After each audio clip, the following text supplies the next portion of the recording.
こんにちは。2023年11月になりました。11月1日午後3時半です。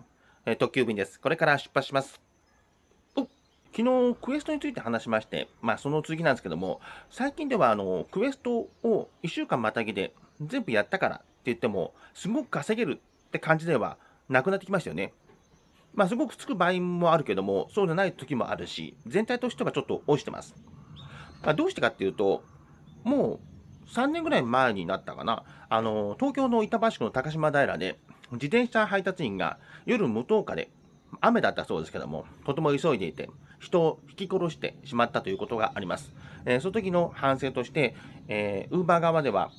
あんまり、インセンティブを強くつけないようにしているんですね。で当時の、犯人ですか、事故を起こしてしまった本人は、クエストを消化しようとして、あと何件だ、そればっかし考えてて、急いでて事故を起こしたと供述しています。で、その当時も、その当時までもですね、ウーバーに対する交通安全の批判は、すごく来ていたんですけども、実際にクエストをなくすとか減らすっていう方にはいかなかったんですよね。やっぱりクエストを出さないとみんながやってくれないっていうのがあったのかもしれない。ただ、それを契機に、強いクエストは出さないようになりましたので、最近では、クエストを消化しても消化しなくても、あんまり報酬は変わらなくなってきました。で、ウーバー始めて2年後ぐらいから、そのあたりから、ちょっと逆風が吹き始めたんですけども、その前、黎明期の頃に、交通安全のアンケートが配達員に来たんですよね。で、私はこう答えました。クエストを10件消化すると1万円とか、12件消化すると1万円ってあったんですけど、それもうギリギリの設定で、一生懸命回って、赤信号を無視するぐらいじゃないと達成できないようなクエストもあったんですよね。で、そういうのは良くないと。で、交通事故を誘発しているようなクエストだから良くないということで、アンケートに書きましたら、そのアンケートを、僕の答えを見てくれたのかどうかわからないですけども、他の人からも意見あったのかもしれないんですけども、一旦クエストがなくなったんですよ。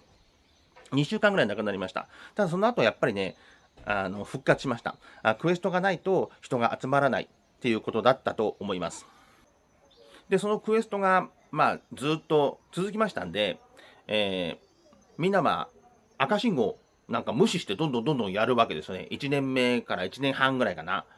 良くないとは思いました。で、私が札の辻橋降りたところの、環状じゃないや、国道15号線、第一京浜の交差点で赤信号で待ってると、後ろから来た、ウーバー配達員に下打ちされてね、とか言われるわけで、言われるわけですよ。で、その人はもう赤信号して行けってことなんですよね。今なら考えられないでしょ。そこまで常識なかったんです。で、世間も、ウーバー配達員に苦々しく思ってたと思うんですけども、ことさら問題も大きくならずに、そのまま1年半ぐらい過ぎました。2年ぐらい過ぎたかな。で、ヒカリマンっていう YouTuber がいまして、今もウーバーも出前館も赤バンされちゃって、で、配達はやってないみたいですけども、当時は、あの、観察キットっていうね、ツイッター名でもやってまして、僕はキット君とやり取りもしました。で、その人がですね、バスをね、叩くっていう事件を起こしたんですね。キット君は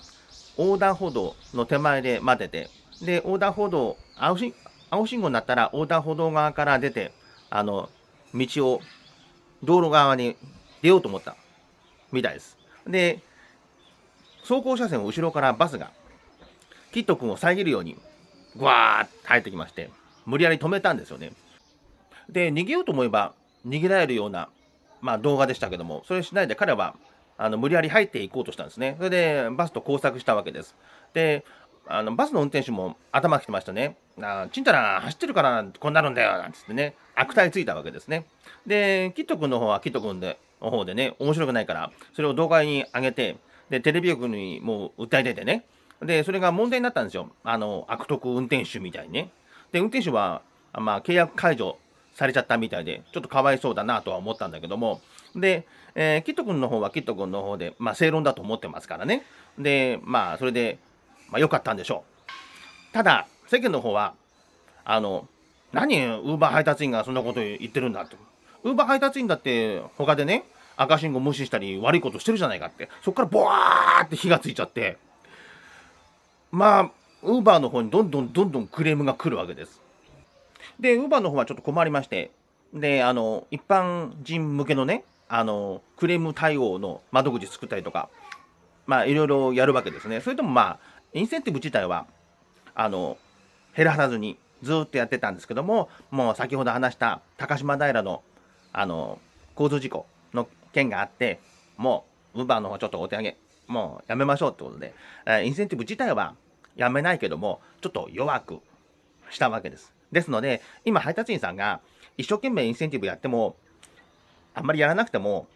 報酬はそれほど変わりません。ただ、やったらやったで、報酬伸びるけども、インセンティブが通った時と、未達の時と、すごく差が出るってことはなくなりました。ですので、今、現状は、なってる人も、ならない人も、それなりにしか報酬上がりませんから、成り行き任せで行った方がいいと思います。長っぱしになりました。すいません。出発します。近景公園待機です。いつもの公園に移りました。先週から月火水木なっていませんので、今日もならない予測で昼間は内食を長めに入れました。で、やっぱり出てきて全然なりません。この後ちょっと軽食食べようかな。1ドロップ目、真鶴です。2軒目ドロップ、小倉北区三萩野です。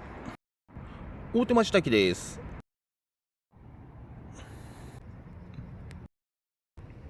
夜9時で終わりにしました。今日の運転率が 10% で2日連続で回復しました。先週とてもゴーンって落ちてきた時の運転時間の下がり方が緩やかだったんですよね。急に落ちたわけじゃなかった。で、逆にここ2日緩やかに上がってますので、このまま回復していけばいいなと思ってます。ではまた明日。さようなら。